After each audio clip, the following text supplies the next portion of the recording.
Okay, so we've talked about the crime. We've talked about the crime scene. We've talked about Jeff's story, the Article 23 hearing, the indictment. And now I want to talk about the civilian trial and a new book that Jeff's having written for him. So a few things happen at once. Jeff meets Joe McGinnis. Joe McGinnis is a writer. And he was actually at one point a best-selling author when he wrote Selling the American President. Yeah, I think that's what it was called. And it was a book about the Nixon campaign. Anyway, he was like one of the youngest best-selling authors at one point when he wrote The Selling of the President. So that is who Jeff meets. And Joe McGinnis was actually looking for his next big story. Like, he needed another, one-hit wonder is what he had been. His other books weren't as popular. So he's looking for a big story. Jeff's looking for a writer. The two meet up and they hit it off. Jeff and Joe McGinnis become really good friends. So, Jeff's about to go prepare and go to trial for the murder of Colette, Kimberly, and Kristen, who he still adamantly maintains were murdered by 4 hippies high on acid. Okay.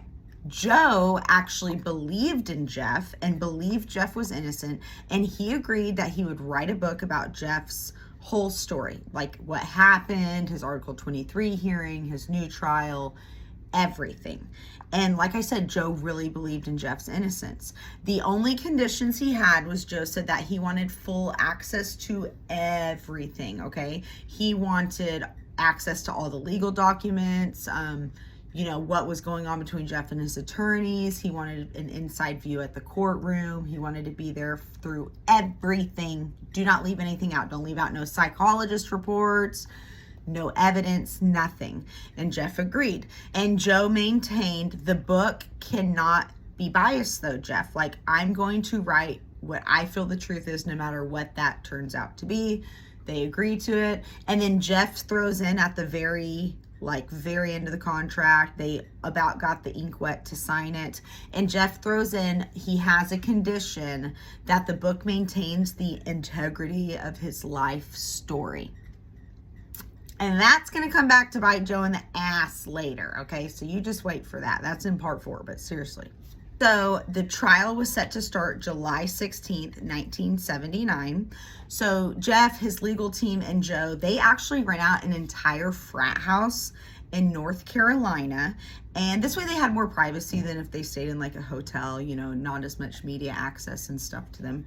Jeff and Joe became BFFs during this trial. They worked out together. They ate dinner together. They drank beer together. They watched TV together. They were like 2 peas in a damn pod. So the trial starts, and of course the prosecutors go first, and they outline every little suspicion, every odd and end detail that we covered in part 1 and in part 2. Obviously, you need to listen to those if you haven't. So on top of all the other evidence that we've discussed, they also had new evidence. So when they looked at a picture of how the pajama top had been laid across Colette's chest before it was removed in their, police evidence, they refolded the shirt the exact same way that it had been found as best they could by looking at a photo. And they found that the 48 holes in Jeffrey's shirt actually perfectly aligned with 21 of the holes in Colette's abdomen and torso. There were several stab wounds on her, and this shirt's cuts matched. Plus, the tears in the shirt were consistent with the shirt being laid flat on something and stabbed at, not it being jerked around or ripped through like it would be if they were in a tussle. You know what I mean? Like Jeffrey claimed. So that was pretty significant to the trial. Something else that was really cool is the Army preserved this crime scene all these years. So for 9 years, it has been left exactly how it was from that night in 1970. So they actually take the jurors on a little tour to the apartment, and of course I'm sure that was so heartbreaking. There's literally stuff that belonged to the kids there. You know, like it's a crime scene. It's sad. So they go there, and then they said immediately after that, the jury goes back to the courtroom, and they listened to a tape of Jeffrey. And the tape was when Jeffrey agreed to be under the influence of like hypnotherapy, and he was reliving the night of the murders. However, the jurors and a lot of people who got to hear it said that Jeffrey sounded very cold, very unemotional, like it was really wasn't working. The jury also found Jeff to be very argumentative, and that's never a good look. They always say, if you are on the defense, if you are the defendant, you gotta stay cool, yo. You never break your poker face. Seriously. This time, the prosecutors also had Colette's parents on their side. Fred no longer believed in Jeff's innocence, and he made it his life's mission to make sure Jeff got his ass behind bars. Oh, you go, Freddie. You go, Freddie. So the defense had some good points. Like, there was really no clear motive for why Jeffrey did this. Like, what caused him to snap and do this? And remember, people who knew him really didn't believe that he did this crime. They really didn't believe that he did this crime, which is so crazy to me. But I think that's just how convincing he was and what kind of person he seemed to be and present himself as. So that really worked in the defense's best favor. Because, you know, they had a parade of character witnesses, friends, coworkers, family, saying, no, not Jeffrey MacDonald. Plus, there was the fact that Jeff had no history of violence. So no motive, no history of violence. He didn't gain anything. He didn't gain like any large insurance settlement or anything like that. Remember, the CID seriously butchered their investigation. Several things. I think the most disappointing was that they lost the DNA under Colette's nails. The DNA.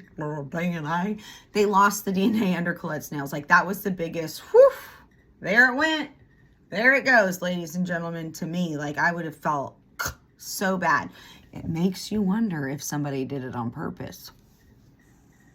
That's just me speculating, though. The defense really thought that they had Helena on their side because she had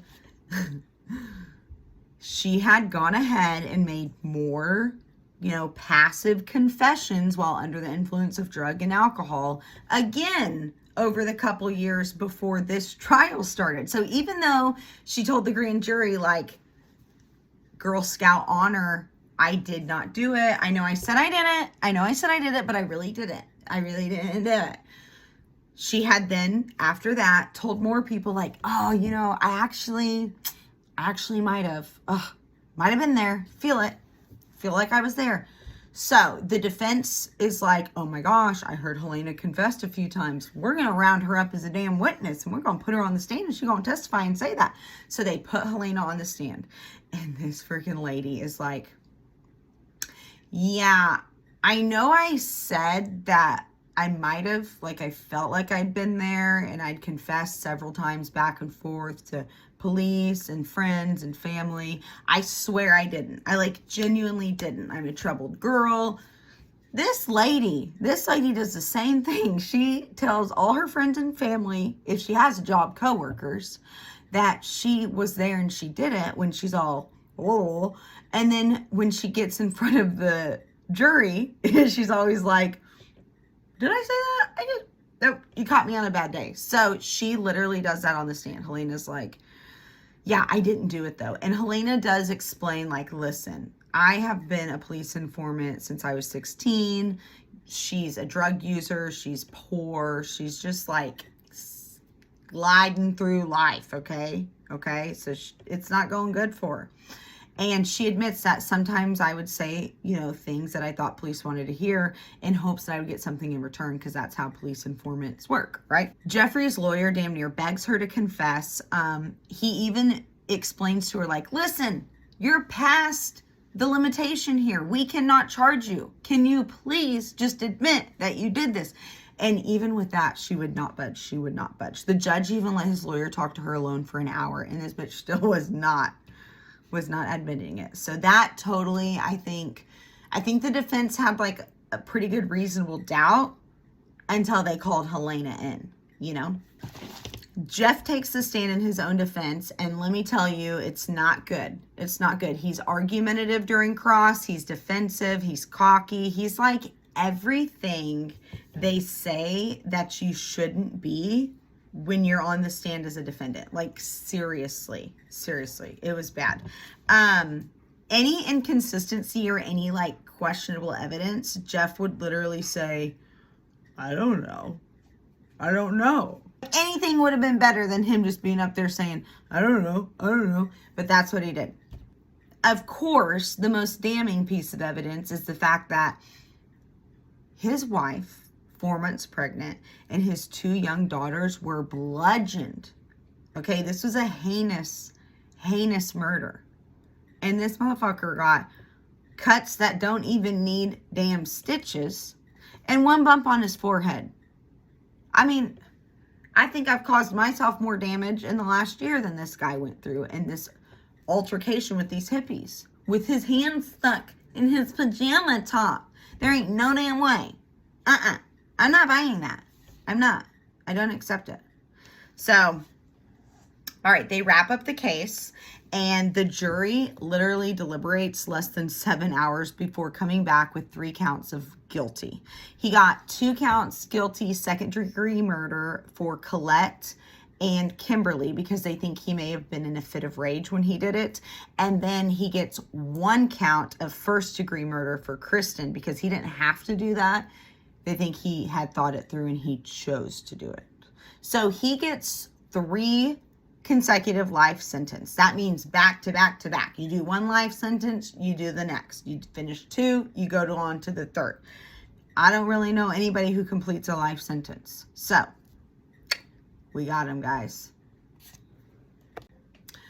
What's really funny to me is that Jeff's coworkers and friends in California actually believed that he was innocent and he was going to find a way out of this. So they kept paying for his condo and his car, and he had his job on hold. This dude does not live in just like a little 1-bedroom apartment, okay? He lives in a seaside condo in LA. It's like a $300-something-thousand beach condo. And then he drives a Maserati. I don't even know how much those are. I don't. So seriously, he's like living it up, okay? So they're paying a really expensive lifestyle while he is in prison trying to appeal 3 counts of first degree. Man, I always say the wrong thing. 3 counts of murder, 2 in the second degree, 1 in the first degree, and they're holding his house for him. They know that it's for murdering his family, and they're paying his damn mortgage. I need to find these people. I need to find friends like this. So Joe said that he had started suspecting Jeffrey's guilt. I'm going to just say, I mean, come on. How could he not expect him guilty during the trial, right? Like when he sees that whole prosecution thing where an entire jury deemed Jeff guilty. This was the first time anybody had actually seen all the evidence laid out like that. Remember, it was an Article 23 hearing before. And Joe had just met Jeff right when they were going into this trial starting. So he really had no way of thinking Jeff was guilty. So I think Joe starts thinking Jeff's guilty during the trial.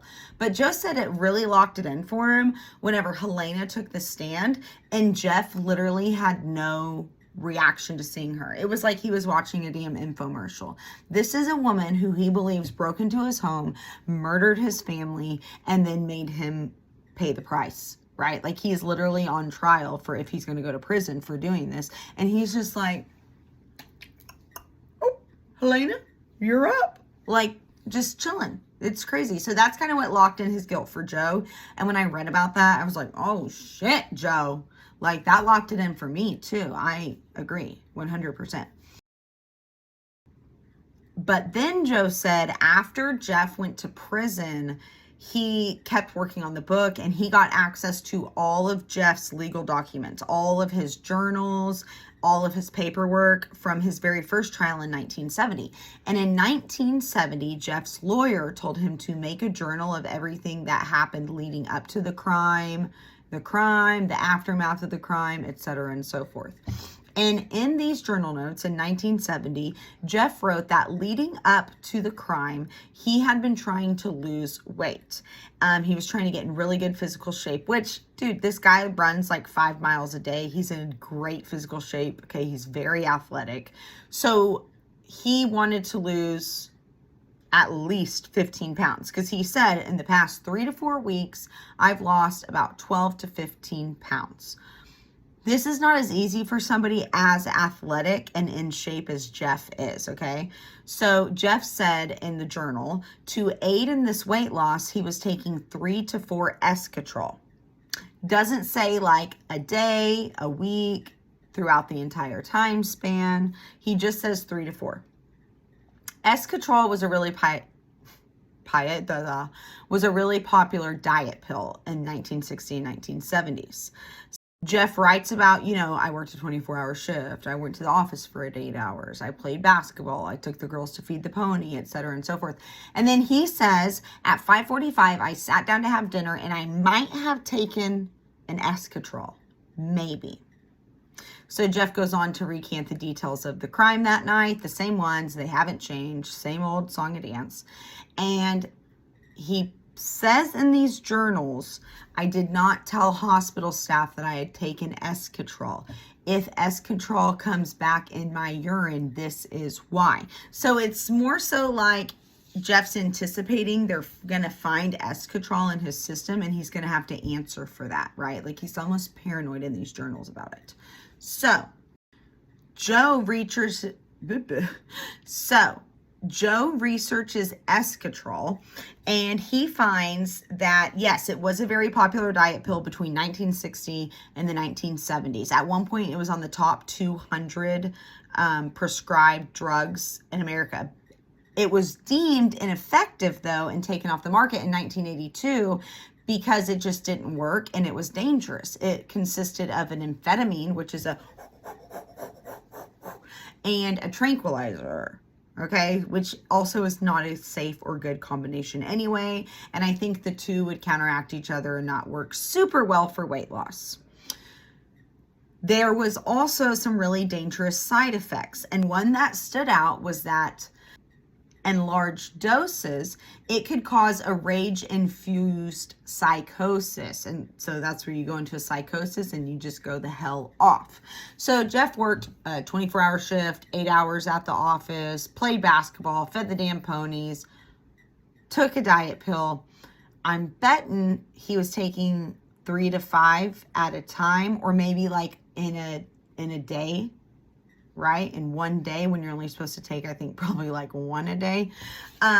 He was taking large doses when it suited him, when he needed to, when he wanted to keep going. So I do believe Joe was correct in his theory that Jeff had actually taken an overdose of esketrol within, who knows. But I personally think within like the last 2 days. I think he was taking like 1 pill morning, afternoon, night for 2 days to stay awake, work at the hospital, and do all that shit. And he did. He just went the hell off. It kind of also makes sense because so many people who knew him were convinced that he would not do this. And that's because he's probably, he's an asshole. He's a cheater. I think he's annoying, but he probably wouldn't have been inclined to murder his whole family if he wasn't damn overdosing on diet pills. I don't know. So without disclosing his feelings to Jeff, Joe goes ahead and he starts writing the book Fatal Vision, and he's writing it from an angle that Jeff is guilty. Sorry, my husband's video gaming. Okay, so this book isn't going to be published till 1983. In the meantime, I got some things to tell you about before the book gets published. Jeff actually wins an appeal in 1980 that basically he gets out on parole while the Supreme Court appeals whether or not his right to a speedy trial was violated. So he literally flies home to California and he picks up his life where he left off. He checks in with the parole officer once a week. And this goes on until 1982 when the Supreme Court actually decided to reinstate his incarceration and he has to go back to prison. Can you believe that? 2 years it took to do that appeal? How are you going to let somebody who might have done that out on appeal? Like, that's ballsy. I guess he was a low flight risk probably, but still, so crazy that that can happen. At the same time, Jeff is drumming up his media campaign to get a new trial.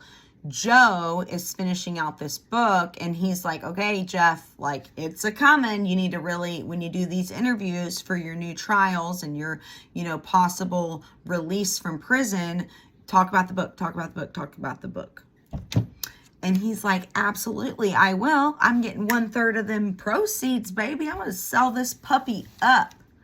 Well, what he didn't know is that, we know, everybody who Joe has told knows, but Jeff does not know that this book is about to be published in 1983, and it is painting Jeff guilty as hell. And this will be the first time anybody hears about Jeff having taken eschatrol and the possible motive for why he committed these murders. So Joe takes a pre-release copy of this book and he gives it to 60 Minutes right, before, in preparation for them to go interview Jeff for Jeff's appeals. So, picture it. Okay, so they sit down, it's Jeff in 60 Minutes, and Jeff's like really excited because he wants them to be there. He wants this media coverage. He's trying to get a new trial, and he wants to drum up attention for the book Fatal Vision because he thinks Fatal Vision is being written, kind of in his defense. He thinks Joe believes he's innocent. And I mean, you can't blame him. Joe made him think that he thought he was innocent. Joe did think he was innocent at first, and then he just didn't have the balls to tell him, I don't really think that you're innocent anymore. I think that you killed your wife and kids, right? So, regardless, Jeff sits down. He don't know 60 Minutes got a pre-release copy of that damn interview from Joe. And so he freaking starts getting in the hot seat when they're asking him about, did you take eschatrol? In the book Fatal Vision, they have a theory of why you murdered your family. Dude, could you imagine? So, unfortunately for Jeff, the book Fatal Vision becomes a total hit. It becomes a bestseller in 1984. CBS makes like an exclusive mini series that they play on repeat, which turned out to be like one of the #1 viewed things on publicized television. Yeah. I mean, I think there was a few things ahead of it, like some Super Bowls and sporting events, but it definitely made it in like the top 100, which is pretty big. Jeff was super ticked off, as you can imagine. And he actually decided he was going to sue Joe. So, in part 4, I'm going to tell you about the civil lawsuit between Jeff versus Joe over the book Fatal Vision. And Jeff actually does get one more day in court filled with another surprise witness. And we get to meet our good old friend, Helena.